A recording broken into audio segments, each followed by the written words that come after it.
सृष्टि बचपन से ही दिखने में सुंदर नहीं थी, लेकिन अमीर बाप की बेटी सृष्टि पर उसकी माँ जान छिड़कती।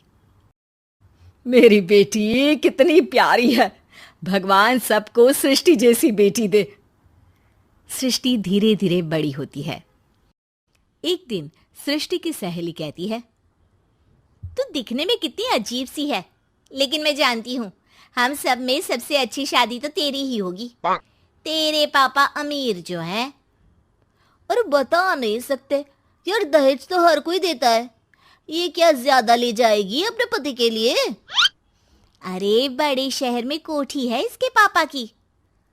अरे पापा की है ना, कौन सी इसकी है? इसकी होती तब तो कोई भी लड़का इससे शादी कर लेता। अरे पापा की मतलब पापा की है तो मेरी ही है ना? किसने कहा? अब तेरी तो तब होगी ना जब तेरा भाई ना हो। वैसे भी शादी के बाद सारी प्रॉपर्टी भाई के नाम होती है। सृष्टि समझ जाती है कि उसे किसी भी हालत में माँ बाप की सारी प्रॉपर्टी को अपने नाम करना है, लेकिन कैसे? एक दिन सृष्टि का भाई शीनू कहता है, बहन क्या कर रही है? तुझसे एक बात करनी है। अरे हाँ हाँ करना, मैं तो तेरी बहन हूँ। बहन मेरी लाइफ में ना एक लड़की है, बहुत अच्छी है।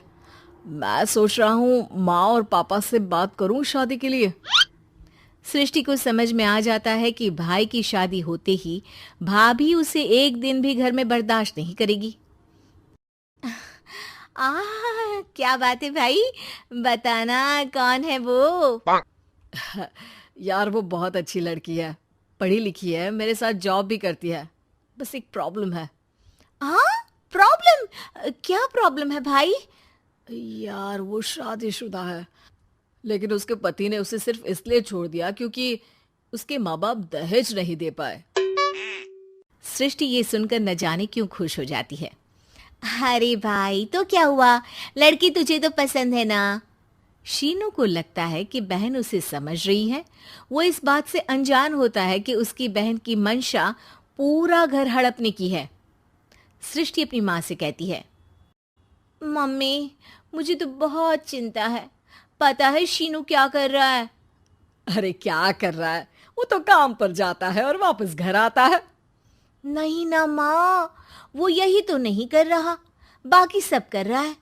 आपको पता है उससे प्यार है, और वो भी एक शादीशुदा लड़की से। हैं? ये क्या हो गया? मैं सोसाइटी में क्या मुंह दिखाऊंगी? अरे तेरे पापा तो यही कहेंगे कि मैंने ही उसे बिगाड़ दिया है। माँ देखो, मेरी बात मानो, पापा पर भी विश्वास करने की जरूरत नहीं है। अब आप ही बताओ, पापा इतनी देर घर के बाहर रहते हैं क्यों? बोलो। अरे बेटा वो तो नौकरी करते हैं ना। तू बहुत भोली है माँ। पापा का ऑफिस तो 7 बजे खत्म हो जाता है, लेकिन देखो कितनी देर से आते हैं। अरे नहीं नहीं बेटा, ऐसी कोई बात नहीं है। सृष्टि माँ को एक औरत से बात करते पिता की फोटो दिखाती है। देखो माँ कैसे हैं पापा। मैं ना कहती थी कि पापा सही नहीं है। मैं तेरे पापा से बात करूंगी, दे फोटो मुझे। ओ माँ, वो तो डिलीट हो गई। लेकिन चल, तूने तो देख लिया ना। पापा से बाद में बात कर लेना, और हाँ मेरा नाम बिल्कुल मत लेना। हाँ माँ। अब क्या था, सृष्टि के माँ और पिता के बीच झगड़ा होना शुरू हो जाता है। सृष्टि के मन में क्या चल रहा था कोई नहीं जानता था। एक दिन, माँ सृष्टि के लिए एक लड़का देखा है, वो लोग शाम को उसे देखने आने वाले हैं। और हाँ माँ, एक खुशखबरी, मैं और पापा मिलकर एक नया बिजनेस ट्राई कर रहे हैं। शाम को लड़का आता है, सांवले रंग का। सृष्टि को तो बिल्कुल भी पसंद नहीं आता। लड़की की माँ कहती है, लड़की का चेहरा तो कोई खास नहीं, लेकिन अगर मेरे बेटे को आप लोग सेटल कर दें तो मैं उसकी शादी आपकी बेटी से करवा दूं। सृष्टि को लड़का बिल्कुल पसंद नहीं था। उसे भाई पर गुस्सा आ जाता है। लड़के वालों के जाने के बाद कहती है, माँ देखा शीनू मेरे लिए कैसा लड़का लेकर आया, न दिखाने लायक न सुनने लायक, सेटल भी नहीं, वो भी हम करे।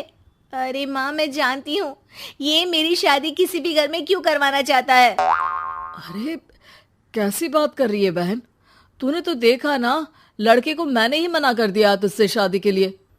जिसने लड़का बताया था उसने उसकी बहुत तारीफ की थी। बात आई गई हो जाती है, लेकिन सृष्टि का मन शांत नहीं होता। क्या करूँ, कुछ समझ में नहीं आ रहा। मेरी शादी हो गई तो ये लोग पूरी प्रॉपर्टी शीनू के नाम कर देंगे, मेरे हाथ तो कुछ लगेगा ही नहीं।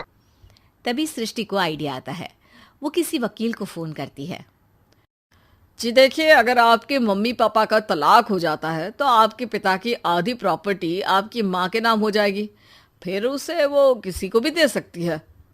सृष्टि अब माँ को बेटे के खिलाफ भरती है। माँ, शीनू पर नजर रखा करो, वो जिस लड़की के प्यार में है ना वो शादीशुदा है।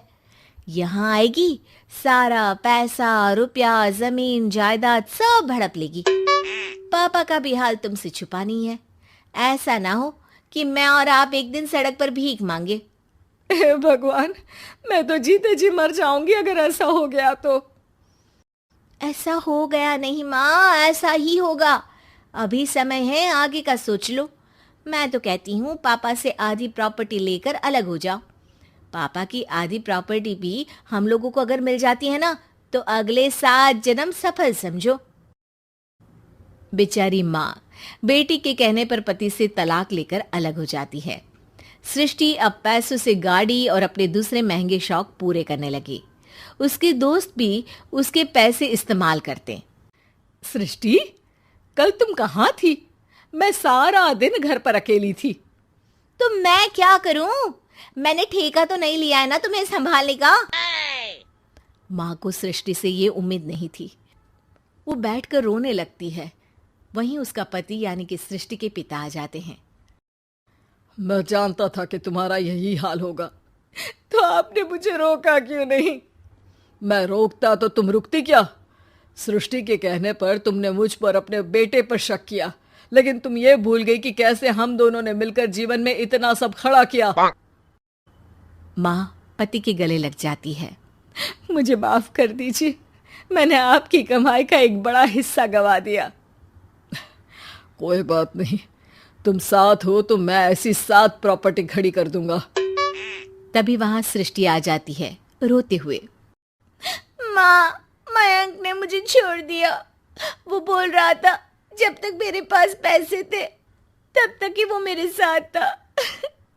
पापा, माँ, मुझे माफ कर दीजिए। कि आपको हमारी ये कहानी पसंद आई होगी।